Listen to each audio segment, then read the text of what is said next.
na mezu shwelege ya madu nwam no obuna hege is go shimina na kwatara kwa onye hele bia na shade mmar na obuna emuna na tata all those things they would have seen it there onye ha these are men that specializes in breaking shops, looting shops in Nsukka local government. Now, when they call her, we need quite judiciary shop. He don't know. And from their confession, through the efforts of these men, they have made positive confession that is helping them in investigation. And most important is that they have promised to repent. Our youth need to do better. Our youth need to do better. And the main reason why some of our youth are doing like this, not because of they didn't go to school or they didn't learn hard work, but it is because of a bad government and a bad governors. That is why all those things are happening. This thing now happened in Nsukka local government, that is in Enugu state. So these people that you are seeing on my screen, all of them are Igbo people doing evil in Nsukka local government. So just take 1 minute of your time and listen to them and see the kind of confession that they told the security armed forces that caught them doing their operation. So just watch this video. After watching this video, drop your opinion in the comment section. And what do you think that the security, the governor of Enugu state should do so that our youth will stop doing evil to our own people? Share this video and also share your opinion in the comment section, because your opinion matters a lot. Your opinion will tell what they should do. One love. Good evening, viewers. We want to commend the efforts of the city mayor of Nsukka local government, the area of security. We also want to commend the chairman of civilian anti-cult Igbo and his men and the CSO of Nsukka local government, the way they are combating crime here in Nsukka local government. These are men that specializes in breaking shops, looting shops in Nsukka local government. Now, when they call her, we need quite judiciary shop. He don't know. And from their confession, through the efforts of these men, they have made positive confession that is helping them in investigation. And most important is that they have promised to repent. Now, go ahead.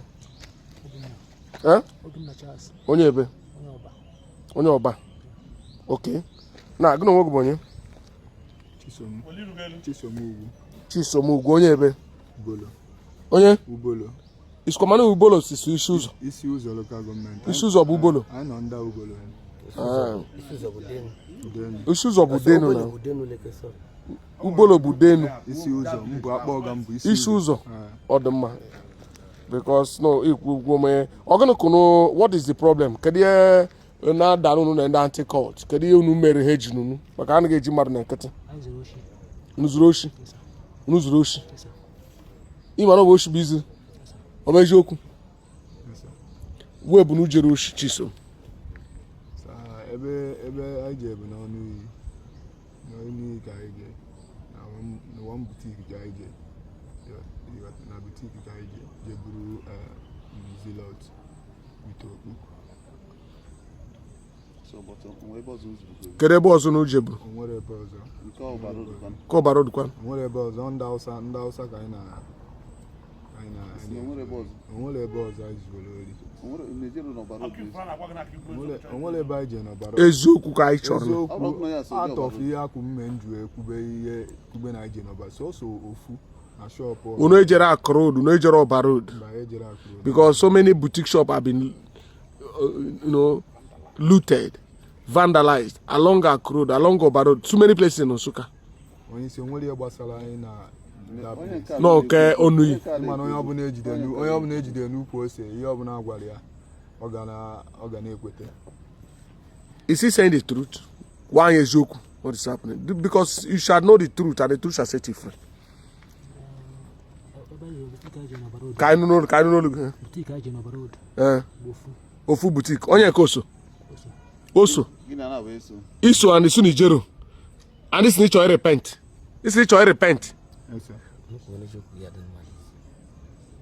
ije Ọba Road ka unu ejere Ọba Road onye isi anyị jere Ọba Road but this no n'ofu no na-etibere ka iji kwokwu n'iru butiki na onye Hausa ka nnata watch bụ onu nke bụ eziokwu na ka butiki ije n'Ọba Road na-abụrụ onye Hausa na-ere watch.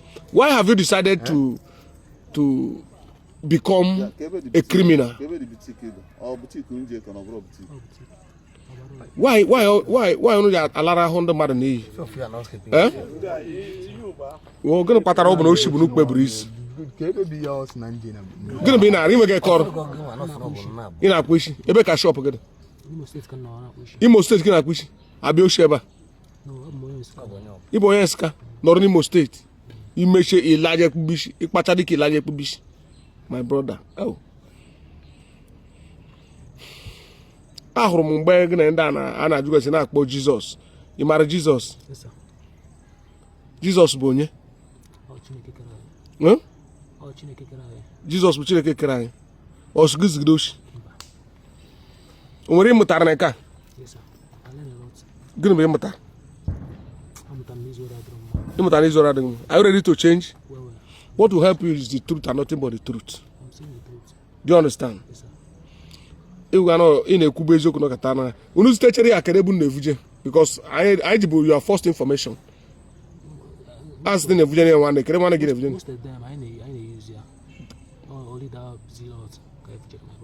Which of your brother? Na hes na na-ezutu evuje nkere ka evute gị. Gịnị bụ ha gị? Ebe ka ị nọ? Onye Ọba. Onye Ọba. Yem na baptize me nwe shop mbanere small beer pan. Kedu ihe si na ha evute gị? Ọ dọrọ ya na my restored na dem. Ọ bụrụ ịdọrọ adọsọ m. Ireshiri. Talk truth guy.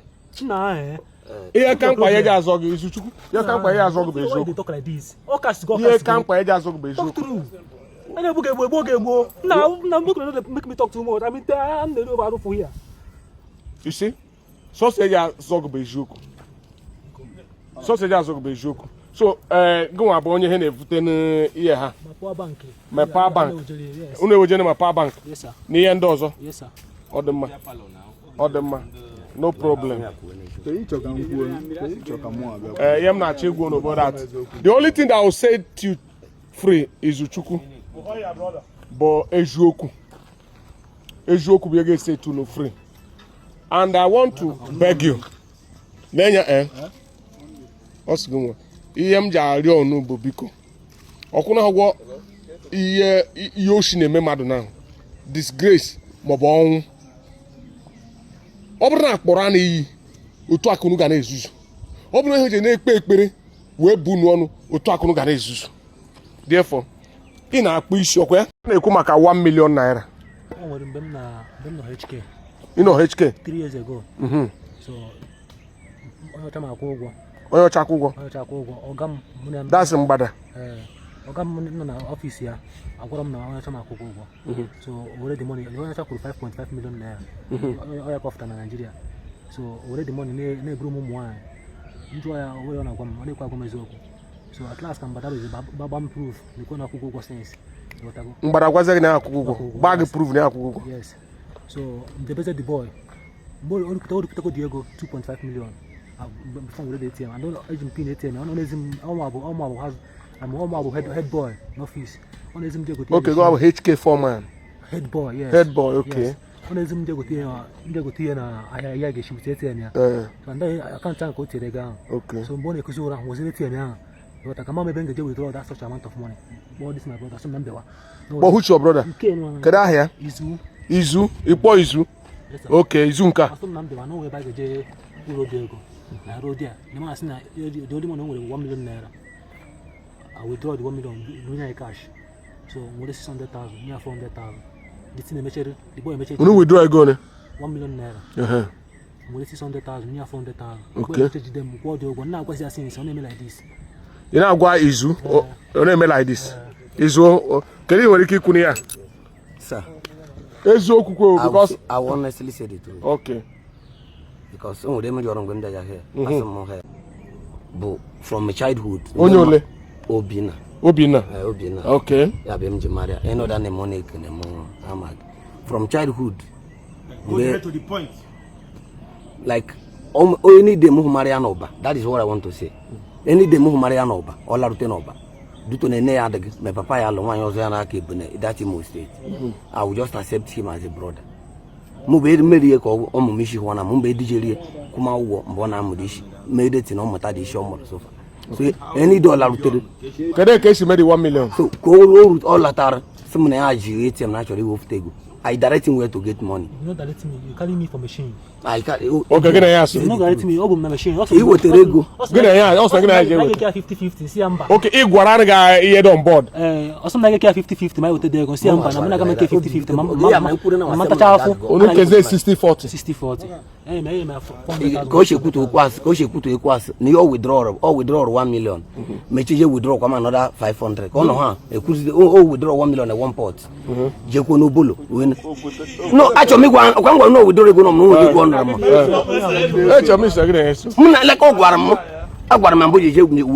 I said the truth. Direct I am boy withdraw ego. Go withdraw for the money. He didn't come back to me. I am married. I have a child. I still married new. I'm sorry for anything. I'm not kissing actually come up get Chile.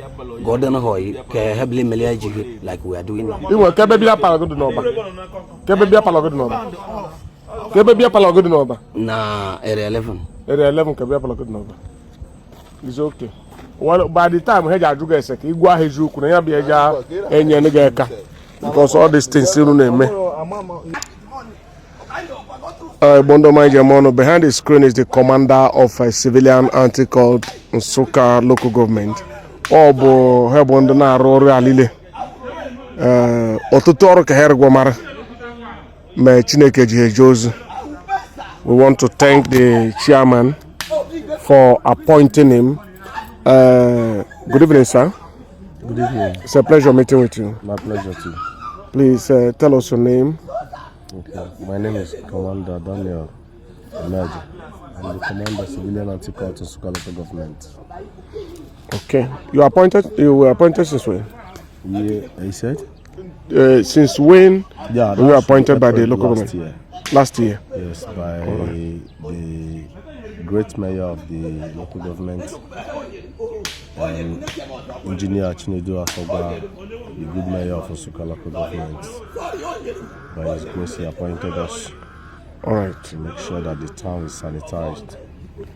Since that year, how has it been? Anyway, what is your take? Anyway, it has been... Because the calmness we have now in Nsukka did not just come like that. Sure. Actually, security matters is not things that we always publicize. Do you get? A lot has happened under the scene, that we don't publicize. Eventually, we just decided to let people know that we're actually working, because a lot of people has been victimized by these criminals in the town, but most of them has brought to book. So we've caught a lot of criminals that are behind the bar. So you caught and hand over to the police for prosecution? Police, sure. Yeah. And a lot of them has been in the prison. A lot. I mean a lot. I can't make mention of how many criminals who've been apprehended, been caught or apprehended along the line. We're not sleeping. we're not sleeping. The mayor deserves a good service, like he appointed us. He is a good man. He has been doing a great job. He aimed the best for the local governments. He has done a lot of good things, and we are putting in our best to make sure that the people that are living in Nsukka local governments are safe, because that is our priority. Whether you are a stranger, immigrant, whatsoever you are, as long as you're living in Nsukka local government, your safety is our most concerned, and we'll be making sure that people are safe under our watch. So we are doing our best to keep the town sanitized. All right. There is this incident of a lady that was molested, carried by Okada man, took her to somewhere. The lady did not know the name of that person, but the matter was reported to office. How did you? I'm still wondering up to this day. How did you get to know the person? Because I later discovered that you apprehended that man, and I think he's behind the banner.